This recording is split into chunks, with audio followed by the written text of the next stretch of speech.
dipastikan apakah di Kuala Lumpur atau tidak, tetapi di Malaysia pemirsa, karena kita tidak tahu di mana persisnya Joko Chandra ini diciduk oleh pihak kepolisian. Tapi yang jelas, penangkapan Joko Chandra ini merupakan hasil kerjasama dari pihak kepolisian bersama dengan Kedutaan Besar Republik Indonesia di sana, dan juga proses lobby dengan pemerintah Malaysia yang bersedia untuk membantu melakukan proses penangkapan dari Joko Chandra ini dan dibawa kembali ke Indonesia setelah malam melintang 11 tahun begitu licinnya, tidak berhasil ditangkap oleh siapapun, dan akhirnya Joko Chandra hari ini berhasil dibawa pulang ke tanah air. Ada 3 peristiwa penting terkait Joko Chandra hari ini pemirsa. Yang pertama, Joko Chandra akhirnya berhasil dibekuk, dibawa kembali ke tanah air untuk mempertanggungjawabkan perbuatannya setelah 11 tahun menjadi buronan. Yang kedua, kuasa hukum dari Joko Chandra yang diduga membantu Joko Chandra untuk kabur dari pelariannya hari ini, Anita Kolopaking, ditetapkan sebagai tersangka. Dan yang ketiga, PK yang diajukan Joko Chandra ke PN Jakarta Selatan ditolak untuk dikabulkan. Kita lihat bersama-sama pemirsa detik-detik keluarnya Joko Chandra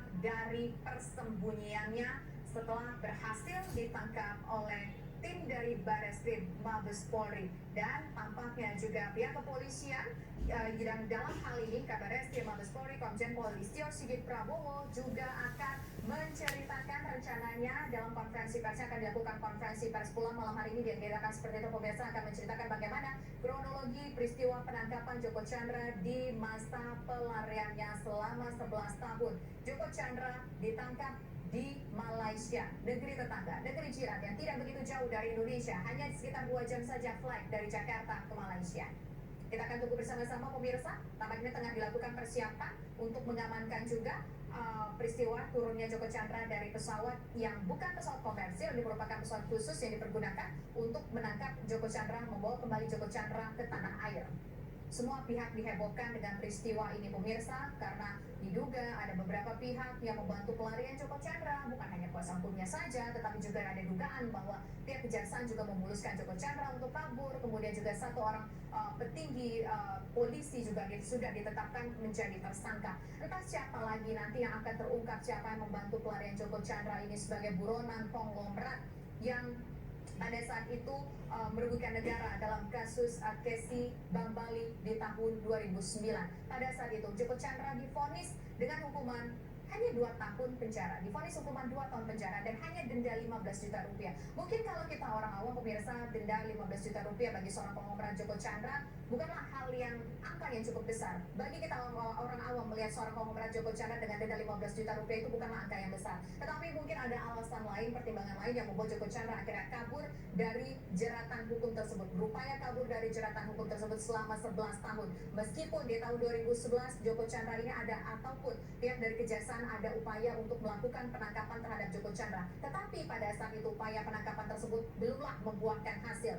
Setelah informasi Joko Chandra ini menghebohkan publik kembali dengan ia mengajukan PK di PN Jakarta Selatan, kemudian muncul beredar surat perjalanan Joko Chandra. Disitulah akhirnya publik tampaknya betul-betul meminta kepada pihak berwajib agar bisa membawa kembali Joko Chandra ke tanah air. Tampaknya tim dari Barreskrim Mabes Polri sudah keluar satu persatu dari pesawat mereka untuk membawa Joko Chandra. Kita lihat pemirsa, Joko Chandra sudah keluar dari pesawat dengan menggunakan baju tahanan berwarna orange, dibawa dengan pihak dari kepolisian. Joko Chandra terlihat saat ini dari jauh, kita hanya melihat dari jauh, terlihat tidak mengalami sakit yang keras, masih bisa berjalan.